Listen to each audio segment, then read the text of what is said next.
Banking is crime and bankers are the criminal. Rp1.000 yang dulu bisa dipakai untuk membeli 50 kg emas pada tahun 46 ketika pertama kali diberikan rupiah, hari ini diberikan tukang parkir pun tidak mau. Maka mereka ganti gambarnya dengan Soekarno-Hatta, nolnya ditambah 2 menjadi 100.000. Yang 99.000 dari mana? Ya kan? 99.000 dari mana? Dan kalau ini kita belah 2, dibelah 4, mau saya kasih 4 mahasiswa. Kemana samannya tadi itu nilainya? Ya, ini seperti sihirnya Fir'aun yang menjadikan tali sebagai ular. Nah, orang Amerika bilang, pedagang Amerika, saya juga punya kertas sendiri, namanya greenback. Tapi kertas saya punya 10.000 kali lipat dari kertas saudara. Jadi kalau bapak ibu sekalian, adik-adik pergi ke Washington sana, ke New York, bawa uang 100.000. Belum tentu mahasiswa punya uang 100.000 kan? Harus bekerja 2 hari untuk mendapatkan uang 100.000. Pergi ke Washington, saya mau beli Coca-Cola 1 botol. Apa mereka bilang? Apa mereka bilang? Ini kertas funny, this is funny paper, gak laku. Tapi siapapun datang ke Ternate dengan $100, you punya cengkeh, berikan pada saya. Saya mau beli, you punya Coca-Cola, tapi saya minta 1 truk. Apa yang kita lakukan? Kita berikan Coca-Cola 1 truk karena mereka bilang, mereka bisa yakinkan kita selembar kertas mereka 10.000 kali lipat dari lembar kertas kita. Dan mereka bilang kita punya kertas tidak laku, mereka punya kertas laku di seluruh dunia. Betul nggak? Dengan cara itulah seluruh cengkeh Ternate habis, pala Ternate habis, seluruh kekayaan Ternate habis, hanya diganti dengan byte komputer. Dengan cara itulah kemiskinan dan pemiskinan dilakukan oleh para bankir. Jadi banking is crime and bankers are the criminal. Kalau kita tadi punya uang 100.000, di sini ada 1 handphone, maka berapa harga handphone ini? Ceteris paribus kata ekonom. Maka harga handphone ini ada 100.000, ya kan? Tapi ketika ini digelembungkan menjadi 2 juta, sementara sumber daya alamnya tetap, berapa harga handphone ini? Menjadi 2 juta. Dan itu mereka bilang inflasi. Jadi inflasi adalah kebohongan. Karena uang kertas adalah penipuan, worthless, no value, dicetak makin banyak, nilainya merosot. Bebeknya mah tetap, cengkehnya tetap, palanya tetap, tapi nilai uangnya yang merosot. Semakin besar uang Anda bukan semakin kaya, semakin uang besar Anda berarti semakin miskin.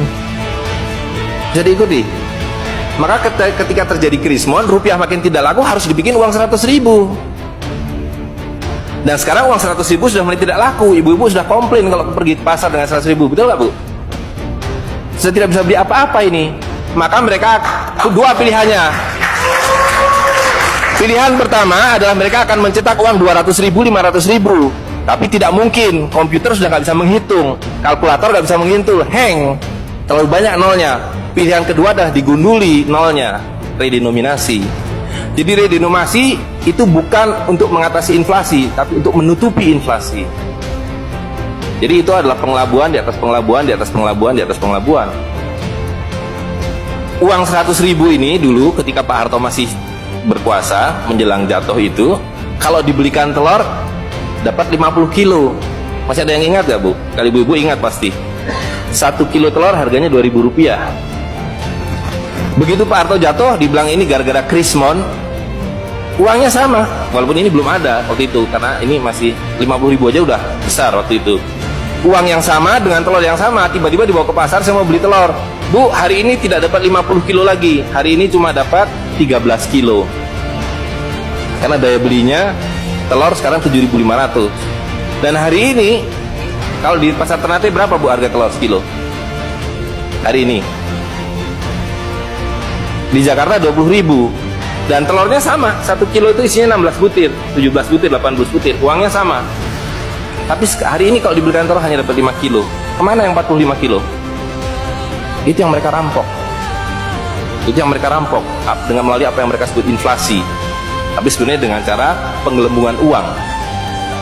Uang kertas itu dimunculkan bersama dengan konsep negara nasional plus hutang negara. You boleh merdeka, tapi you miskin. Rakyat penyakitan, rakyatmu bodoh. Tapi jangan khawatir, saya punya uang. Sekolahkan rakyatmu, bikin pembangunan, saya kasih hutang. Iya kan?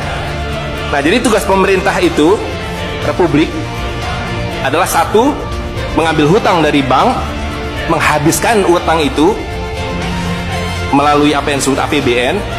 Lalu dulu mereka tanya, jadi bagaimana saya membuat APBN? Jangan khawatir, sekolahkan anak-anak pintar kamu ke Berkeley, ke Chicago, ke Harvard. Mereka dididik untuk membuat pembangunan. Lalu dikasih paket hutang dan diajari kalau nggak bisa kirim konsultan seperti John Perkins dan sejenisnya. Lalu ada satu pertanyaan, bagaimana kami membayar hutang kami kalau begitu? Mereka bilang, you punya 200 juta rakyat, pajaki rakyat kalian. Pajaki rakyat kalian. Kalian punya pala, punya cengkeh, habisi hutang kalian. Karena you membayar hutang. Kalau kita hutang 5 miliar dolar setiap tahun, apa mereka kasih berkoper-koper dolar? Apa yang mereka kasih ke kita? Mereka hanya mengetik di komputer 5 miliar dolar, ting, masuk ke Bank Indonesia. Nanti Bank Indonesia tinggal kirim ting ke Bappenas, Bappenas ting ke departemen-departemen itu. Tapi ketika kita mau membayar hutang mereka, bisa kita mengetik di komputer 5 miliar dolar, ting, dibayarkan ke Bank Dunia? Gak bisa, you mesti punya devisa. Dari mana kalian punya devisa? You mesti beli dolar kami. Caranya ke bank hutang kalian, habisi boksit kalian, habisi mineral kalian. Betul nggak? Nah, jadi itulah yang terjadi di dalam sistem Fir'aun sekarang ini, bahwa pemerintah itu didesain hanya untuk mengambil hutang dari bank, menghabiskan melalui APBN dan proyek, kemudian memajaki rakyat. Karena itu pajak semakin hari semakin tinggi, semakin banyak, semakin tinggi, semakin banyak. Sekali lagi, pemiskinan itu adalah dibikin oleh sistem.